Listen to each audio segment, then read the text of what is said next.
beberapa pokok yang ingin kita sampaikan. Pertama, dasar hukum, lalu nanti deskripsi program bantuan yang akan diberikan seperti apa, lalu sasaran dan ruang lingkup, persyaratan penerima bantuan, mekanisme pelaksanaan, lalu juga ini sangat penting, fasilitasi dari LL Dikti, lalu bentuk proposalnya seperti apa, mekanisme evaluasi proposal, lalu tata laksana program, tata waktu, dan perguruan tinggi yang dimaksudkan sebagai perguruan tinggi pembina. Nah, ini kita akan coba sampaikan secara singkat begitu, lalu nanti kita bisa diskusikan. Pertama, dasar hukum. Jadi, dasar hukum program ini adalah Undang-Undang Nomor 12 Tahun 2012 tentang Pendidikan Tinggi. Lalu Peraturan Pemerintah Nomor 4 2014 tentang penyelenggaraan pendidikan tinggi dan pengelolaan perguruan tinggi. Lalu yang terbaru ini Peraturan Menteri Pendidikan Kebudayaan Riset dan Teknologi Nomor 53 Tahun 2023 tentang penjaminan mutu pendidikan tinggi. Nah, ini yang mendasari program ini. Lalu bagaimana program ini? Program ini merupakan salah satu program bantuan untuk peningkatan mutu pendidikan tinggi dalam rangka membangun budaya mutu melalui penguatan pengelolaan SPMI di perguruan tinggi dan membina program studi untuk mengimplementasikan sistem penjaminan mutu secara utuh sesuai dengan ketentuan. Nah, tujuannya tentu pertama membangun perguruan tinggi berbudaya mutu sehingga terwujud peningkatan mutu berkelanjutan. Yang kedua, mengembangkan sistem penjaminan mutu secara terstruktur dan berkelanjutan di perguruan tinggi yang bersangkutan. Lalu meningkatkan pengelolaan SPMI dalam membina program studi untuk melaksanakan penjaminan mutu secara utuh. Jadi penjaminan mutu di segala aspek. Nah, sasaran dan ruang lingkupnya, sasaran program adalah program bantuan pembinaan SPMI 2014 menyasar perguruan tinggi akademik di lingkungan Kementerian Pendidikan, Kebudayaan, Riset, dan Teknologi. Ini bisa berbentuk universitas, institut, dan sekolah tinggi yang memenuhi syarat. Nah, nanti kita bicarakan syaratnya apa. Lalu ruang lingkup program. Program bantuan pembinaan SPMI tahun 2024 ini mencakup kegiatan pembinaan antara lain diseminasi kebijakan sistem penjaminan mutu pendidikan tinggi, SPM Dikti, perancangan SPMI perguruan tinggi, praktek baik implementasi SPMI di perguruan tinggi, penguatan pengelolaan data dan informasi penjaminan mutu, praktek baik tata kelola dalam berbagai proses di program studi, serta penyusunan rencana tindak lanjut dari peserta pembinaan. Nah, ini lingkupnya seperti itu. Nah, lalu persyaratannya seperti apa? 6-10 perguruan tinggi di satu wilayah binaan, maksudnya di satu LL Dikti, dengan jumlah total program studi ini membentuk kelompok, ya, membentuk kelompok. Kita harapkan 30 program studi begitu. Nah, salah satu perguruan tinggi bertindak sebagai koordinator kelompok. Nah, kelompok perguruan tinggi ini mengajukan satu proposal bersama-sama kepada Dikti.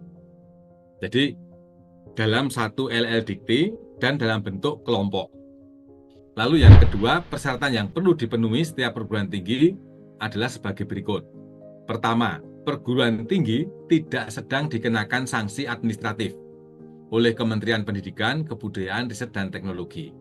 Berdasarkan Peraturan Menteri Pendidikan dan Kebudayaan Nomor 7 2020 ya, tentang pendirian, perubahan, lalu pembubaran perguruan tinggi negeri, dan pendirian perubahan pencabutan izin perguruan tinggi swasta.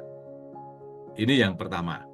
Lalu yang kedua, perguruan tinggi berstatus aktif pada PD Dikti. Yang ketiga, ini penting, persentase akreditasi program studi peringkat unggul atau A, atau baik sekali, atau B, maksimal 20%. Jadi kalau 30% sudah A, ini tidak eligible untuk program ini. Maksimal 20%. Lalu perguruan tinggi belum pernah mengikuti program Ditjen-Ristek Distri berupa PT ASO atau menerima bantuan pengembangan SPMI, perguruan tinggi, atau program pembinaan SPMI melalui PT Mitra Pembina. Jadi ada beberapa program sejenis beberapa tahun yang lalu, itu belum pernah ikut program tersebut. Tentu kalau hanya ikut diseminasi dan sebagainya itu tidak masalah. Lalu perguruan tinggi menyatakan komitmen untuk mengikuti kegiatan pembinaan SPMI.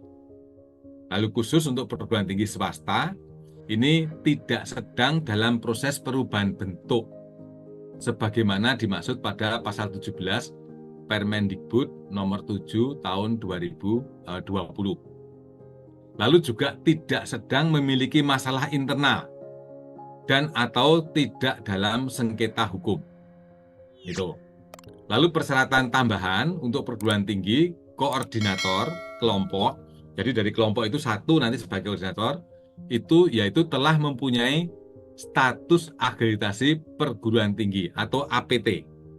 Jadi ketuanya, ketua kelompok sudah mendapatkan akreditasi perguruan tinggi.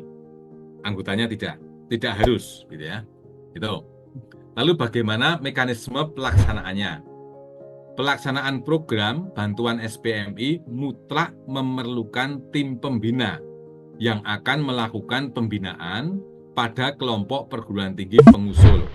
Nah, tim pembina ini dapat berasal dari satu perguruan tinggi atau dari beberapa perguruan tinggi yang telah terbukti mengembangkan dan mengimplementasikan SPMI. Nah, perguruan tinggi itu nanti di belakang kita akan sebutkan. Lalu perguruan tinggi pengusul dapat memilih satu perguruan tinggi pembina atau memilih kombinasi narasumber dari berbagai perguruan tinggi.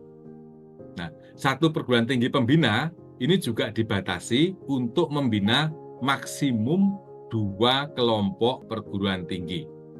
Nah, oleh karena itu, perguruan tinggi yang sebagai PT Koordinator Kelompok Perguruan Tinggi hendaknya berkomunikasi dengan PT Pembina dalam saat menyusun proposal, sehingga pembina tidak menyanggupi membina di beberapa perguruan tinggi, karena maksimal hanya 2. Gitu. Lalu perguruan tinggi yang berminat mengikuti program pembinaan, ini hendaknya berkoordinasi dengan LL-Dikti. Nah, LL-Dikti akan memfasilitasi perguruan tinggi di wilayah binaannya untuk membentuk kelompok PT pengusul. Jadi LL-Dikti punya data ya, itu maka ini bagus perguruan tinggi kelompok ini berkoordinasi dengan LL-Dikti. Lalu LL-Dikti dapat mendampingi penyusunan proposal. Ya tentu proposal akan disusun sesuai dengan kebutuhannya. Tadi itu dengan item-item di atas tadi. Lalu LL-Dikti sesuai tusinya melakukan pemantauan dan evaluasi efektivitas pelaksanaan program. Jadi itu persyaratannya Bapak Ibu. Jadi apa? Tidak ada yang rumit. Nah, proposal nanti disusun mengacu pada panduan program pembinaan SPMI di perguruan tinggi tahun 2024. Nah, proposal diusulkan oleh kelompok perguruan tinggi dalam bentuk dokumen elektronik. Ini ada laman, nanti bisa diunduh di situ. Lalu intisari proposal apa?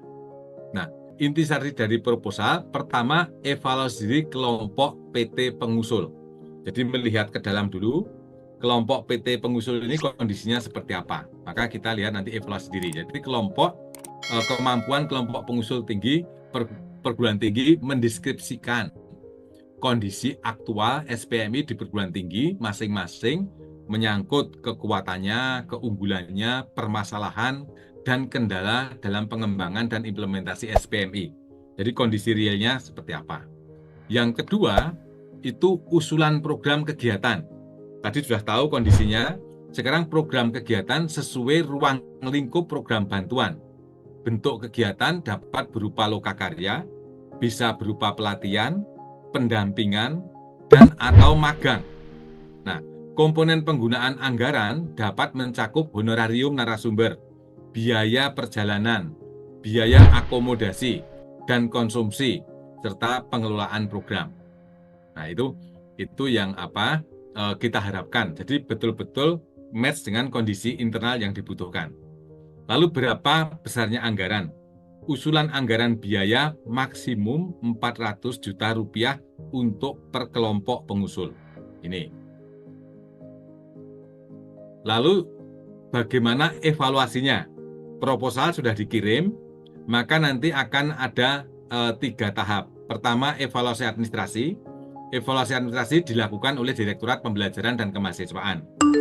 Lalu yang kedua, evaluasi substansi. Proposal yang memenuhi persyaratan administrasi dievaluasi oleh reviewer independen berdasarkan kriteria yang telah ditetapkan. Lalu verifikasi kelayakan. Berdasarkan hasil evaluasi substansi, reviewer independen menindaklanjuti dengan tahap verifikasi kelayakan proposal untuk memperjelas kemampu laksanaan pengusul dalam mengimplementasikan program. Nah, pada akhirnya nanti akan dipilih total sebanyak 20 kelompok PT pengusul dengan hasil evaluasi yang terbaik yang akan ditetapkan sebagai penerima bantuan. Jadi seperti itu mekanismenya. Nah, sekarang kita coba supaya nanti dalam menyusun proposal bisa lebih tepat, bagaimana kriteria nanti untuk penilaian proposal itu sendiri. Nah, pertama tentu komitmen. Komitmen perguruan tinggi pengusul dalam mengimplementasikan SPMI. Ini bobotnya 20%. Nah, penilaian didasarkan pada komitmen perguruan tinggi pengusul dalam mengembangkan dan mengimplementasikan SPMI ditunjukkan dengan upaya-upaya yang telah dilakukan untuk mengembangkan dan mengimplementasikan SPMI serta hasil yang telah dicapai. Jadi ada komitmen, sudah berusaha, hasilnya sampai di sini, silahkan nanti diungkapkan.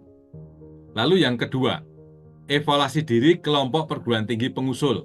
Ini bobotnya 20%. Penilaian berdasarkan kemampuan kelompok perguruan tinggi mendeskripsikan kondisi aktual SPMI di perguruan tinggi masing-masing, menyangkut kekuatan, keunggulan, permasalahan, dan kendala dalam mengembangkan serta mengimplementasikan SPMI. Yang ketiga, relevansi dan mutu program. Ini bobotnya cukup besar, 40%. Nah, penilaian dilakukan terhadap ketepatan program dalam mengurangi kesenjangan atau gap atau permasalahan yang telah diidentifikasi dalam mengembangkan dan mengimplementasikan SPMI. Nah, penilaian juga mencakup kejelasan tujuan yang akan dicapai, relevansi aktivitas dengan tujuan, serta mekanisme pelaksanaan aktivitas dan kejelasan sumber daya yang diperlukan. Nah, dan tindak lanjut untuk perbaikan mutu kelompok perguruan tinggi pengusul juga merupakan bagian yang akan dinilai. Yang keempat, kelayaan penyelenggara dan keberlanjutan. Ini bisa pendanaan dan waktu ya. Ini bobotnya 20%. Penilaian dilakukan terhadap kesesuaian aktivitas dengan usulan biaya dan tujuan yang akan dicapai. Penilaian juga dilakukan terhadap pengelolaan dan penjadwalan pelaksanaan program. Itu nanti kita akan tunjukkan jadwalnya. Nah, bagaimana tata laksana program? Pertama, penetapan penerima dulu. Penetapan kelompok perguruan tinggi penerima program bantuan pembinaan SPMI di perguruan tinggi tahun 2024 dan besaran bantuan yang diberikan dilakukan oleh Direktur Pembelajaran dan Kemahasiswaan. Pencairan dana program bantuan pembinaan SPMI di perguruan tinggi tahun 2024 dilakukan berdasarkan perjanjian kerjasama antara PPK Belmawa dan pimpinan perguruan tinggi koordinator dengan proses transfer dari rekening kas negara KPPN Jakarta Regional 3 ke rekening perguruan tinggi koordinator kelompok selaku koordinator penerima dana bantuan melalui mekanisme langsung. Jadi nanti dana ditransfer langsung dari Dikti ke kelompok itu melalui ketuanya, ketua kelompok perguruan tinggi, ketua kelompok menikah.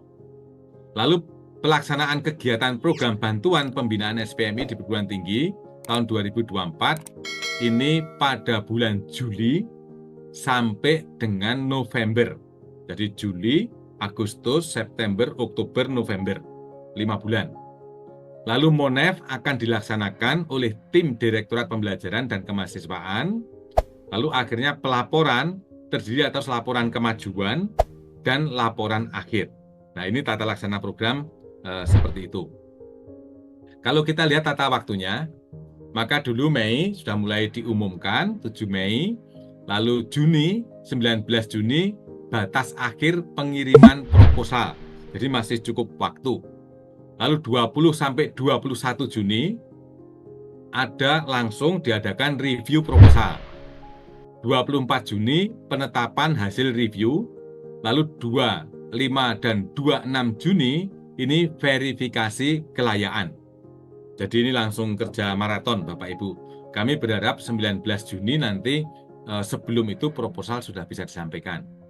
Lalu Juli sampai November ini merupakan tenggat waktu untuk pelaksanaan program. Nah, September Oktober 13 September ini diharapkan nanti ada laporan kemajuan dan September Oktober nanti ada pemantauan dan evaluasi. Nah, Desember ini laporan akhir. Nah, tata waktunya seperti itu, Bapak Ibu. Nah, sekarang tadi yang saya sampaikan tentang perguruan tinggi pembina. Ini tiap kelompok sudah evaluasi diri, sudah bikin program dan diterima, ya. Maka ini peran PT Pembina ini sangat urgent nanti.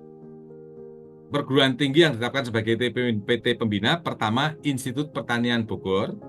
Nanti narah hubungnya Ibu Eni Widya Astuti, ini ada nomor kontaknya. Lalu yang kedua, Universitas Atmajaya Yogyakarta, narah hubungnya Bapak Luki Handoko, ini ada nomor kontaknya. Lalu di Sulawesi ada Universitas Hasanuddin, narah hubungnya Bapak Sriwidodo. Lalu Universitas Negeri Medan, narah hubungnya Pak Darwin. Lalu Universitas Negeri Semarang, narah hubung Bapak Rudi Hartono. Lalu Universitas Udayana, narah hubungnya Bapak Imada Alit Karyawan. Lalu Universitas Gajah Mada, nanti narah hubungnya Bapak Hartanto Nugroho. Nah, jadi ada 7 perguruan tinggi pembina. Nah, masing-masing nanti mereka membina 2. Jadi Bapak Ibu juga bisa shopping ya, mengambil narasumber dari berbagai perguruan tinggi tersebut.